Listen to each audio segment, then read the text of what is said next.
Greetings and welcome to another episode of Super Speak Sundays with your host, James the Orator. This is a space where we have identified ordinary people who are doing extraordinary things in the community. And so we are very, very excited to be here again for Super Speak Sundays. Again, as I mentioned in the last episode, you guys are definitely showing a lot of love with what we're doing at Super Speak Sundays. It's a humbling experience. Continue to share your videos. Continue to go to YouTube and like the page, comment, subscribe to the page. We need your support because, again, this is a place where we inspire people through stories of perseverance, triumph, and then people who have done some great things with starting businesses or hometown heroes. These are the folks that we talk to. As always, I promise you that we will bring the best and the brightest minds to this show because, again, we want you to move from where you are to where you're supposed to be. Our guest today, and we have, again, I know every time we have a guest, I say the same thing, but we have a dynamic guest today. Mr. Sterling Davis is a certified real estate broker, and he's the founder of Ethosity Property Management Group, and also the owner of Central Indiana Real Estate Association. And we'll let him tell us about, I think it's pronounced CIRA, I believe. He's headquartered in Indianapolis, Indiana. Ethosity is a full-service property management and real estate brokerage firm specializing in residential, real estate, and investments.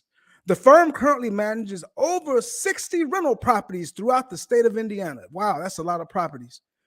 I know one man can't do that. Ladies and gentlemen, help me welcome to Super Speak Sundays, Mr. Sterling Davis Sr. Sterling. What's up? How you doing, Sterling? I'm blessed. I'm blessed, man. I'm happy to be here. Good to see you today. Thank you for joining us on Super Speak Sundays. There's one area that we all know about, and maybe some people don't know about, and that's real estate. But before we get into it, we want to give you. We start our each show with just an impromptu quote, and as we read this quote, we want to just get your initial response and tell us your thoughts about this quote. All right.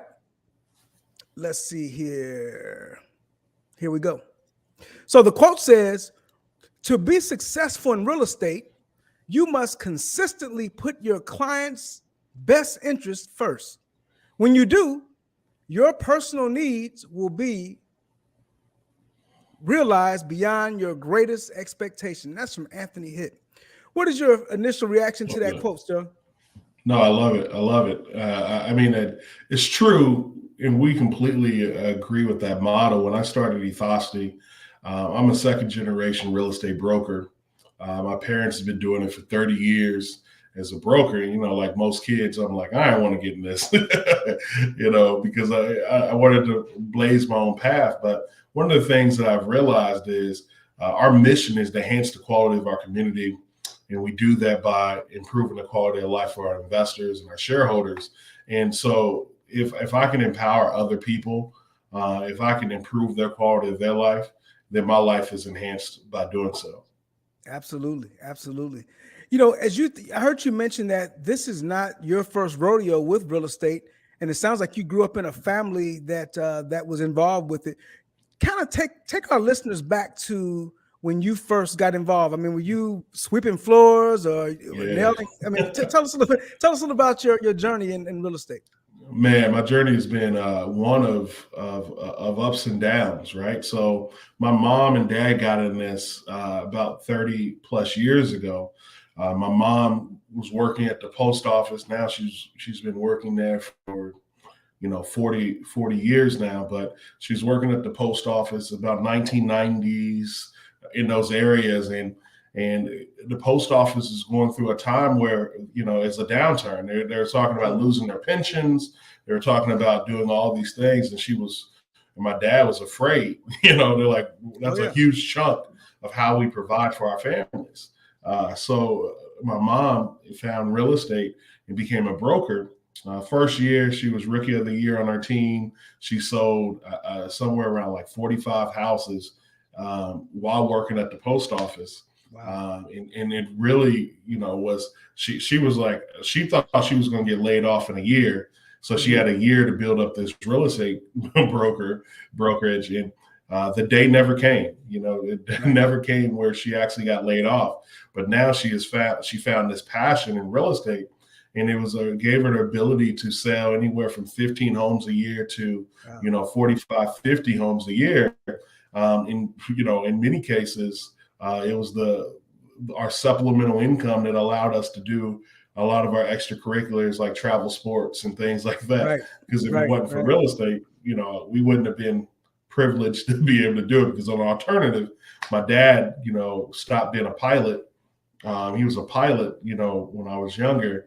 And he became a minister of the gospel, right? So, and he wasn't, he wasn't, I see some of these ministers that, got private jets. I'm like, man, maybe he's doing it wrong or something. right. Man. Oh man, yeah. So talk about your earliest experience of even being involved. So I heard you mention that your mom had a job, and then this real estate thing just a like supplemental income. It was just something that she was doing because she didn't know what what the final outcome would be for a job. And so talk about your years in high school, maybe, or your years in maybe middle school when you started to see these things. What kind of messages, or was anything communicated to you at the dinner tables? Yeah, of course, right? So my mom, she found a niche, and it's probably why I love niches inside businesses now. But she found a niche inside of foreclosed properties, and she loved, you want to see my mom light up, man. She'll light up finding a rundown, nasty property, right?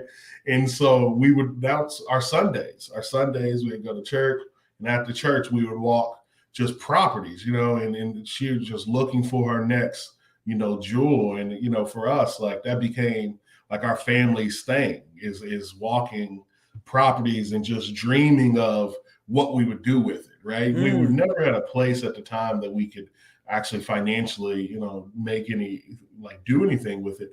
But it was just a dream, man. And every time we walked the properties, we was like, man, what if we lived here? What would we do to it? This would be my room. This would be my room. So it kind of put a lot of things in perspective with my parents. And then, my parents they surrounded themselves with awesome people. I'm blessed to be able to have a godfather who owns one of the largest medical transportation companies. And so when I was in high school, he ended up buying his neighborhood, which his neighborhood was a predominantly, higher end neighborhood of Normandy Farms. And so being able to see, him do this, it made me proud, but it made me intrigued. I'm like, and he was the dude that I always looked for. I'm like, man, whatever he's doing, I want to learn more about. He seems happy. So that's really when I started getting my wheels turning. Yeah, it sounds like early on you started to, and you were exposed to the to the gift of being able to visualization. I can't express how important visualization is when we want things to come into fruition. Talk a little bit about what visualization has done for you today. Oh man, you giving my secret power away. Man, visualization is everything. So for me, as a dreamer, right? So I call myself a visionary, right?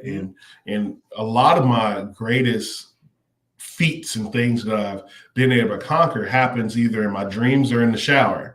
And that's because in the shower, I got my eyes closed. I'm able to get in deep thought, able to breathe.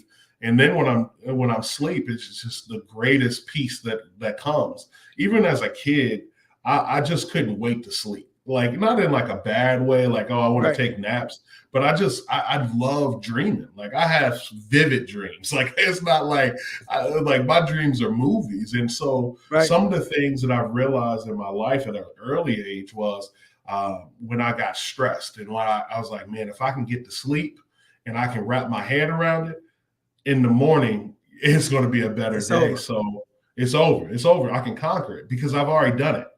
You know what I mean? Like I've already done it once, you know? And Oh yeah. so for me, dreaming, um, it gives me clarity, you know, it gives me ability to really think through. Like, uh, I went through this phase in the last year where um, we've had some highs and we've had some lows in Sure. business. Sure. And if it wasn't for my ability to understand, to get back to center, by getting rest and being able to visualize what the end's going to look like, Right. um, I can't imagine where we would be if that didn't happen. Yeah, that's huge. Again, I think visualization again is a huge piece of achieving success. So let's go back. You guys are looking at these homes. I mean, your parents are saying, "Wow, we." And so, is this in middle school, high school? I mean, when is Yeah, this?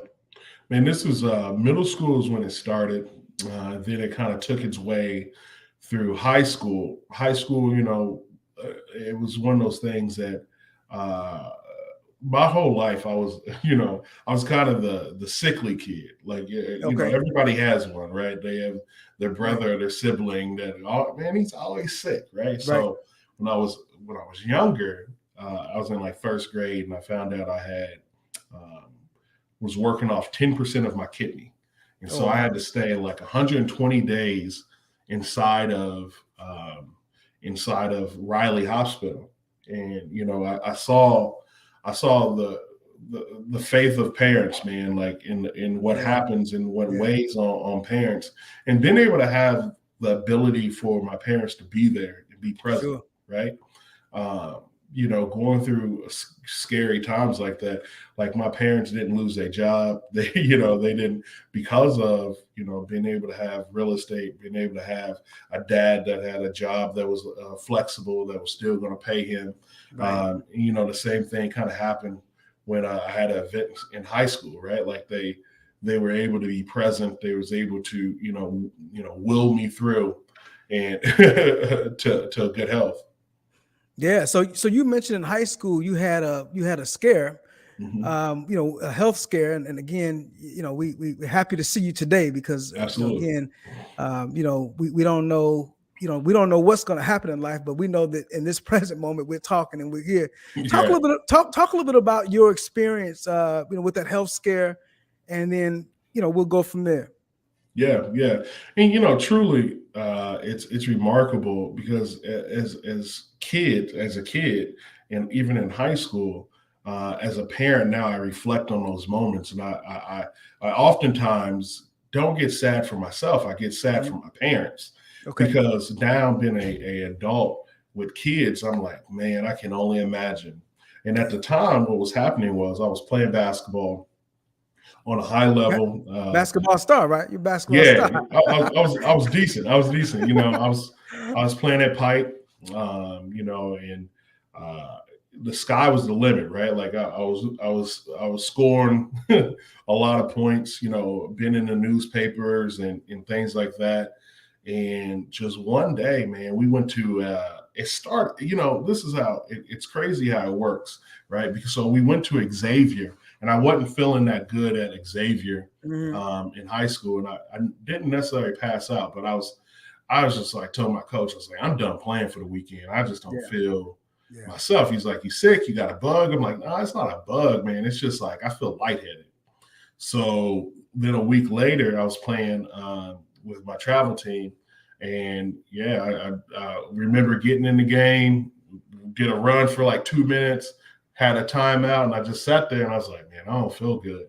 And we was at Eastwood Middle School, and my dad was probably if anybody's ever been to Eastwood Middle School, they have these bleachers that's like Mhm. go straight up, and Right. there, Right. my dad was probably on like the 15th or 16th step for Eastwood. and I just stood up.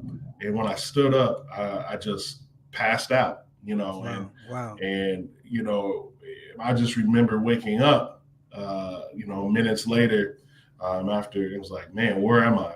And people are oftentimes laugh about it now. It's like, man, I've never seen somebody jump from 18 steps all the way down to Oh the yeah. court. Oh yeah.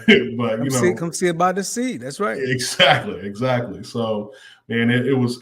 So I ended up finding out I have something called HCM, which is athletic heart, hypertrophic cardiomyopathy, and many people that have this, we know them because they die suddenly on the basketball court, right? Sure. As a kid, John Stewart at LN that comes to mind, and oftentimes these people don't. It only happens one time. Right. And in my case, man, I can reflect back that I passed out on the basketball court about 3 to 4 times before I was diagnosed with HCM. I was just having a conversation recently to somebody, and they said, man, it just wasn't your time. Yeah. Oh yeah. And I said, man, I was destined for greatness, because at this point, I would have been gone if it was no other use for me. Wow. You know what? That's a story of perseverance. It's a story of a blessing that's been given to you. Absolutely. And so, through all the things you've been through with health challenges, you decide to progress on and start this business, Ethosity. Tell us what does Ethosity mean? I didn't get a chance to look it up, but for our listeners, I mean, let them know what Ethosity means. Yeah, so Ethosity derives from the word ethos, right? So when I started building it, I wanted to be the heart of, and we kind of came up with the heart of the community, kind of made our own word, Ethosity. So it's kind of a combination of almost like city and ethos put together, right? So we want to be the heart of the city, and we want to be able to impact and have influence in a positive way for our community. Sure. I'm just going to show a picture of your team. Yeah. That's a picture of you and your team, and then your lovely wife on the right side there. Yep. All right. Well, good. So Ethosity has been around, and so you guys specialize in property management. I mean, I think you have about 6 or 7 different arms. Talk a little bit about what you offer to the community. Yeah, so we manage about 600 properties, single family residential properties, locally to Indiana. And I got into this as a landlord. I talked about my godfather, and I started working for him as his president of his development company for Normandy Farms. Just after I was 21 years old. And I just had this vision, and I told him he had these rental properties, and they're all in what most consider the hood, And I gave him this game plan. I said, hey man, this is what you need to do with your properties. This would be better for the tenants. This would be better for the owners. All these things. And he looked at me and he said, Stanley, I don't got time for that. He's like, why don't you buy these properties from me, and you do them yourself? Well, I said, well, I'm broke. I'm not buying anybody's properties. And that was the first time I ever heard about like buying houses on contract. So he said, all right, Stanley, well, you don't have to have any money. Let's just see if your plan works. So he said, I'll allow you to buy these houses. After I get done fixing them up, you'll put the tenant in there. And once the tenant is placed in there, you will buy the house, go to title and everything from me. On contract with no money down, but you would pay a mortgage payment of, I think at the time it was like $300 per month. For him, it was a plus because he was able to get a guaranteed $300 a month on properties that were underperforming. For me, I got now the ability to buy properties, right? And with doing so, I was able to buy 10 of his properties from him. It opened my eyes to this opportunity of managing properties, but not only managing properties, but managing properties the right way, where it's people over ROI. Sure. And I started like getting into other spaces, and I started realizing that, landlords and what was going on with quality of landlords and things. And I it made me realize, one, it was an opportunity that a lot of people wasn't great at. I wanted to get a property manager for my properties, and I realized it's like none of these people are doing it great. So Right. I kind of just said to myself that this is an opportunity to start a business. And it started with my first 10 doors. And I think what I'm able to do as a landlord is look at it as a landlord's perspective. Sure. It's not just, and this is what happened. Our conversation with my godfather, he said, "Okay, Sterling, I was going through his books, going through the different, our weekly updates." And he said, "Hey, man, how about you manage this portfolio like it's your money?" Oh, wow. Okay. And I said, "What you mean?" He's like, "Man, if this was your money, would you do that repair? Would you do X, Y, and Z?" And I said, Right. "Nah, I probably wouldn't." I was like, and he put me on, like, he's oftentimes challenging my thought, right? Okay. So We need those kind of people. exactly. And I was like, all right. So that opened the door for me to start my property management company. And the sky's kind of been the limit. We like I said, we have 600 doors that we manage. We have a broker side that helps investors buy real estate. We help oversee, the rehab process. We have project managers that kind of do that. And then we have an investor education company that I own, where we have about 800 people that members that we teach how to do exactly what I just talked about: buying real estate, selling real estate, wholesaling real estate, buying notes, buying mortgages, and things like that. So we're the oldest. We're the oldest and largest RIA inside of Indiana. So I bought that business just about 3 years ago.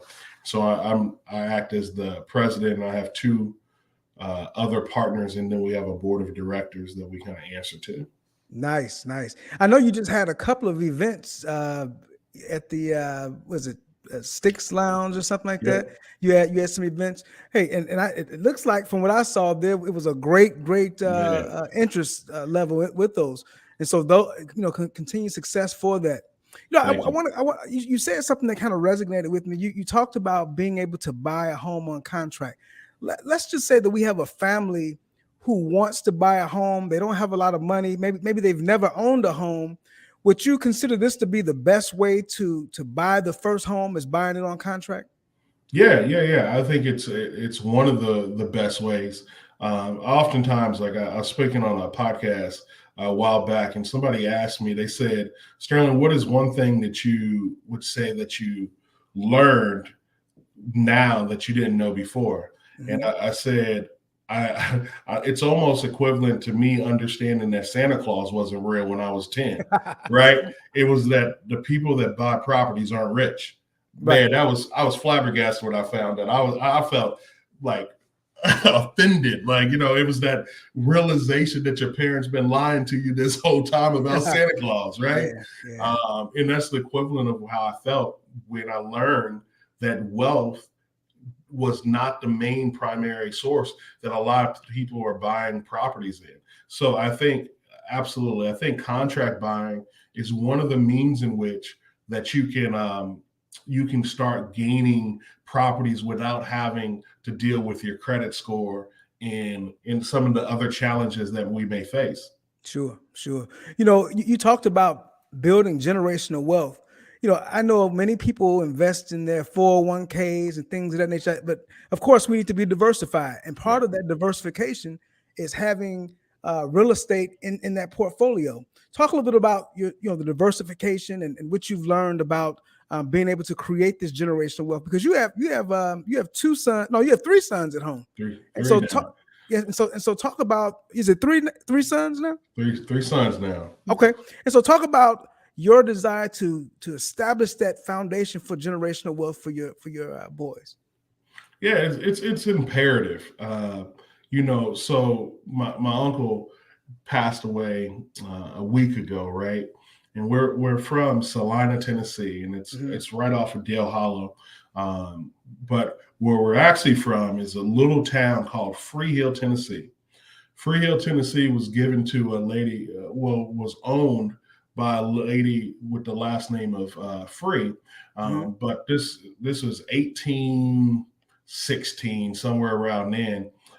She was actually released her slaves, and they gave her this land. And Wow. so I grew up in a place where land and freedom was always in my forefront of my mind. Sure. So on this hill, you have families from generation to generations. It's a one-room schoolhouse that where the kids went. The church was, built and established in 1816, right? Like, Right. this is where I'm from. So for me, when I start talking about generational wealth, I think of just even the wealth of knowledge, the wealth of spirituality, Absolutely. and the wealth of Absolutely. physical wealth, and then financial wealth, right? Mhm. And I'm probably just more emotional and nostalgic about like where my last uncle passed away. That Yeah. he's one of the cornerstones of our family. But when I Sure. start thinking about like the generational wealth is man, this land was given to us by a lady that was a former slave owner, and now we have this. We have about 8 acres of land in this holler Yes. that is sought after, right? And this is what people work for. So I think generational wealth is so imperative to our Sure. growth. When you start talking specifically about how that diversification happens, I think people have to be able to do what they can do inside of their means to their end, right? That's right. So That's for right. me, I'm an entrepreneur. So, the challenges that I face with is that I struggled with credit because growing this business. I didn't have, I had these things stacked against me. I don't have a 401k initially. Now I have a 401k, but initially I didn't have a 401k. So how am I still? So these are all the reasons why I shouldn't be where I am today, right? Right. And then when I started looking at, well, what do I have? Well, I have the ability to understand and have freedom to think. That's it. I'm a creator. I'm a builder. That is who I am. Like I create things. Right now it's that I create businesses that create wealth for the people that I employ. But when I start looking at 401ks, like if you got a 401k, use that 401k. Yeah. When you got a money market account, you got crypto or whatever, you got to Yeah. be able to use and leverage that for your ability, right? Because some people get afraid and they just hoard it, and they just like, man, I don't want to do anything. And the Right. problem with that is you're losing dollars and you're losing money just by just trying to keep it to yourself. Inflation the last 2 months has been 7%.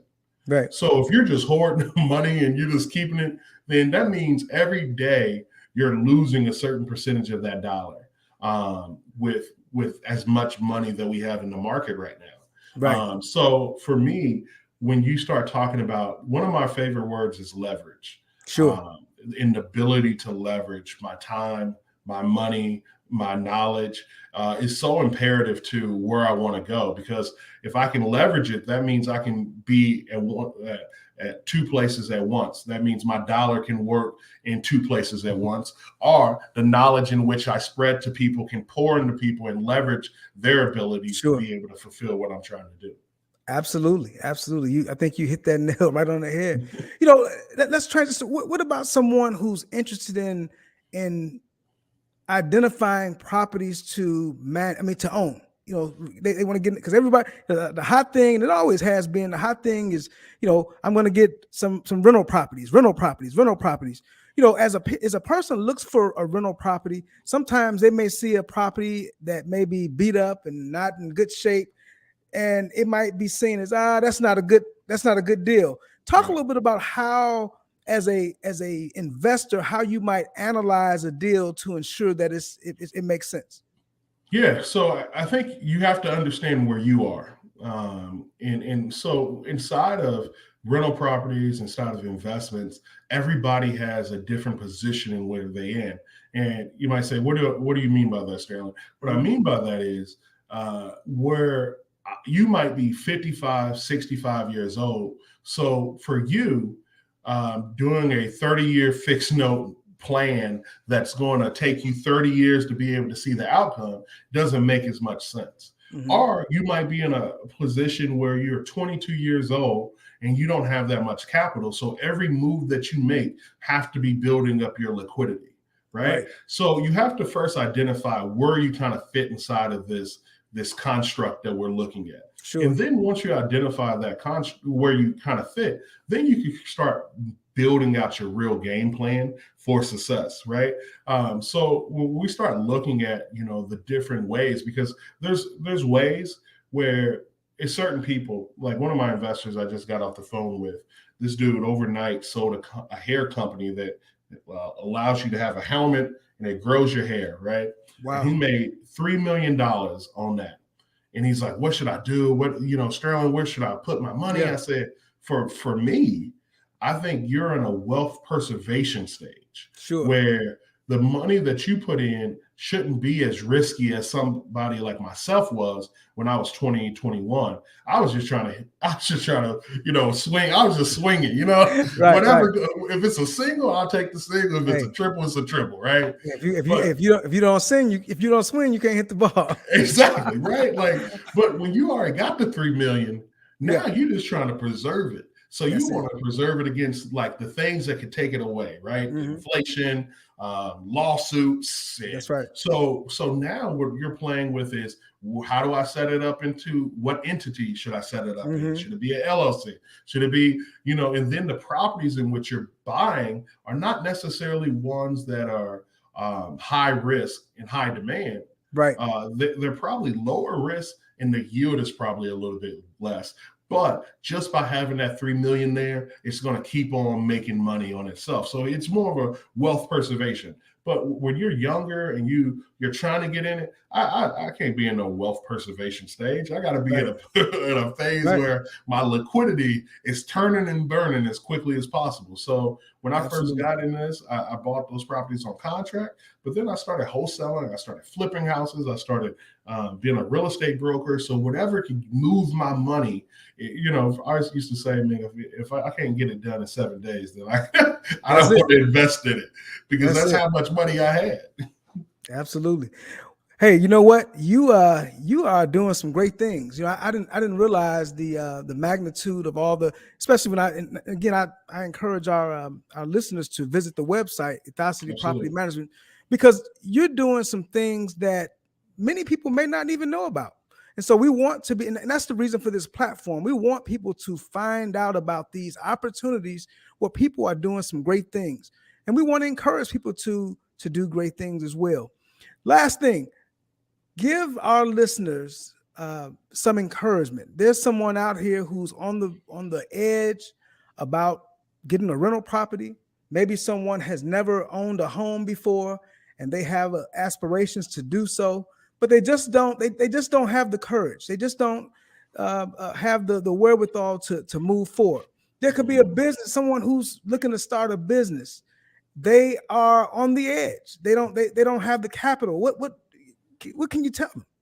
Yeah, man. I know that was a lot, but no. You're absolutely right. I mean, it's the easy, short and easy is if a center like me or somebody as troubled as me, right? Like the health problems like me can make it, that I can make, then you can make it, right? If somebody that had the grades like me, right? Like, man, I tell you what, I look at my kids and I'm amazed by how smarter they are than I was.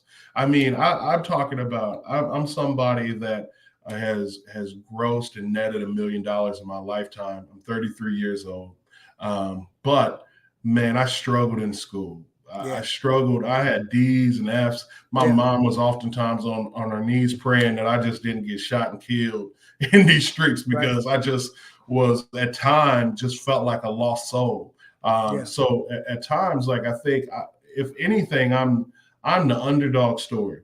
In the means in which I say that is, I'm the dude that statistically, when they take their third grade reading assessment, I failed that. right?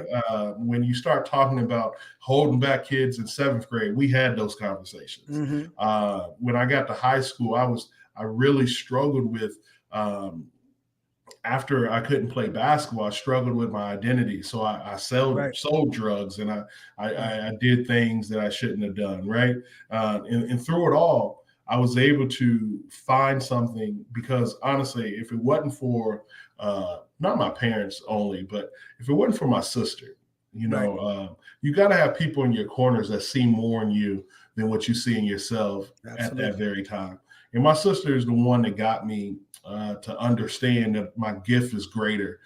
She got me with I became a model, I became an actor, I became doing stand-up comedy. I worked for Conan O'Brien at one point. Wow. And if it wasn't for her to be able to change and shift my paradigm. And so my encouragement is, if you feel defeated right now, if you feel like, you don't know where to go with your job, if you feel like you want to get in investing, but you don't have the encouragement to do so, I say shift your paradigm. What I mean by that is change the people, places, and things that you're doing. And then once you change the people, places, and things, what we see,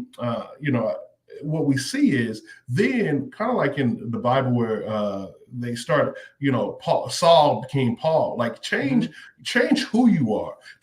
Become somebody greater. Be the person that you want to be. If you need to change your name for that, then change your name. But like what I'm saying is, I had this talk with one of my mentees who works for me. I said, Philip, if you want to change your paradigm, then change your people, places, and things. He said, he came to me yesterday and said, Stanley, man, I'm going to start dressing up every day for work. I said, hey, that's not my thing. I was like, but if that helps you see yourself in a different light, come here every day in a suit. That's it. You know what, man? We definitely appreciate the time. It's been well worth it. It's been definitely well worth it. I appreciate you being our guest on Super Speak Sundays. I'm sure the people will feel like they got a real treat hearing your journey.